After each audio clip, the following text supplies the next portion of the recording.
Thank you for watching LNG. We have City Councilor Roxanna Meyers. She's recently appointed, and we have her in our studios to talk about your last few months. I know you had a beginning there, and I'm sure it was very exciting for you. So let's talk a little bit. Let's go back a little bit, like 9 months in time there, and then talk about your appointment there. Were you expecting it? Was it something that you... Well, I believe in serendipity.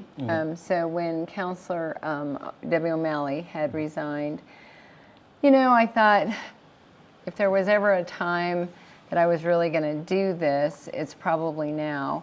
I think, you know, some of us complain about things that we wish our city was not on last on many lists or first on all the bad lists. And I just, I talked to my family and my business. I have 30 some odd employees, and said, you know, if I was going to do it, this is probably a good time to put my name in the hat. So I didn't really know Mayor Berry, and I wrote a letter and said, you know, I think I have a particular skill set that the city could benefit from. And that's how it started out. Yeah, exactly. That's how it started so out. that was a process for you. So what did you think when you got the phone call? Or did you get the phone? Did he personally call you? How does that work? Yes. Actually, it was December 7th, and we were.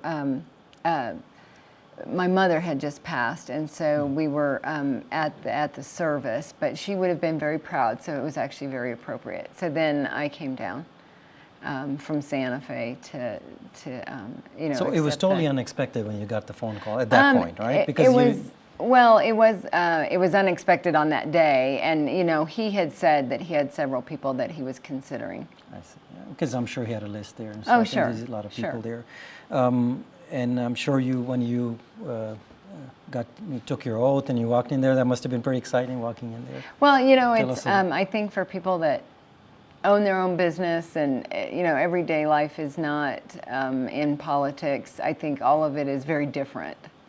So this is your first office, right, as far as elected office, right? Correct, yeah, and I don't really have any political aspirations. I want to do this for if the people elect me for 2 terms, which would basically be 6 years. I think, you know, if you can get more people from the business community to do this, the better off we'd all be, and not necessarily to have career politicians. Your background is in construction, correct? Or no, it's actually my first real career was in banking. I was a commercial lender. So I happen to have a really good accounting background, and so I can read a financial statement like. So that should be pretty helpful. Yeah, right? yeah. I'm sure. Yeah. If I wanted to hire a city councilor, I think being able to look at a balance sheet and an income statement and understanding budgets and how to always seek the highest and best use of your money, I think is very helpful. But I do own a company where I am a subcontractor. So my company is Century Sign Builders, and we design, fabricate, and install interior and exterior signage for corporations or large environments like hospitals, courthouses, airports, resorts, that kind of thing. And so because we design, you know, so that relies on my artistic side. I'm not the artist, but I have about 12 artists that work for me. Oh, so I see. So I have a left brain and a right brain, I guess, is the point of that. The district you're representing, it's called often referred to as the soul of the city. And that's appropriate. It is, because it's pretty, you know, it's right in the center there. Tell us a little bit about your district and when you came in, what you're hearing as far as what your constituents are well, I consider not only, I consider Albuquerque a city with a soul. And there's not many cities with a soul, if you think about it. Nobody says, gee, let's move to Dallas because it has a soul, you know. Albuquerque is a city with a soul. And I consider District 2 the soul of the city with a soul. My district goes from San Jose, if you take the river as the west border, San Jose all the way up, you know, from Martineztown, Bareilles, downtown, Huning Highland, Huning Castle, downtown, Old Town, all the way up to, in the North Valley, all the way up to Lee Acres, which is over there by Sadie's on 4th Street. Okay.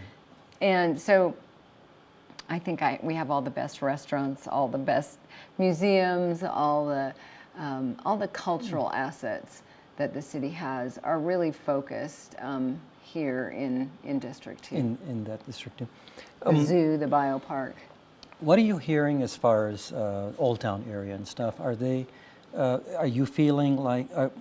I know, I'm sure they were hurting a little bit since the last. Definitely.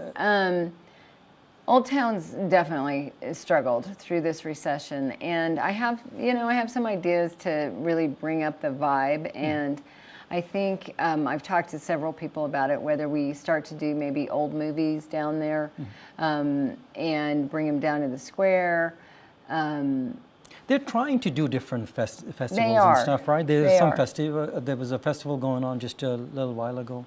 Well, and I think too, one of the things that I'd like to look at is, so if we consider Albuquerque a city with a soul, and we consider District 2 the soul of the city, I'd like a soul tran, and that can be SOL because of our son.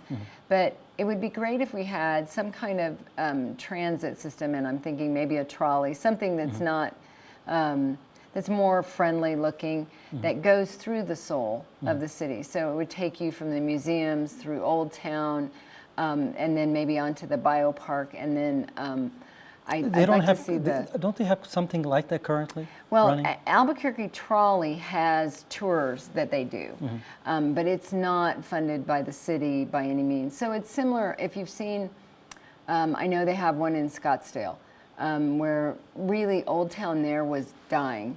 It was very similar to here, and it was where a lot of the galleries were, and it wasn't, the recession hit them hard. And what they did, one of the things they did a couple things, but one of the things they did was they put together a trolley that's, easy just to get on and off and stop at various places around. So it makes it more friendly. I think people are a little worried about parking, which we actually have plenty of parking, but I think if we could get a soul tran that would go through those areas, it would be quite popular. And then if they had movies at night, that kind of thing, outdoor movies, it'd be fun. I'm going to take a short break in about a few seconds here, but when we come back, let's talk a little bit more on Old Town, downtown area and stuff, what your vision is, what you feel, and I'll let you know what when we get out there, people always say the merchants out there, since you're the counselor, I thought I'd mention it to you. Let me take a short break, we'll come back and talk about that. We'll take a short break, we'll be back with Roxanna Meyers, the City Councilor for District 2.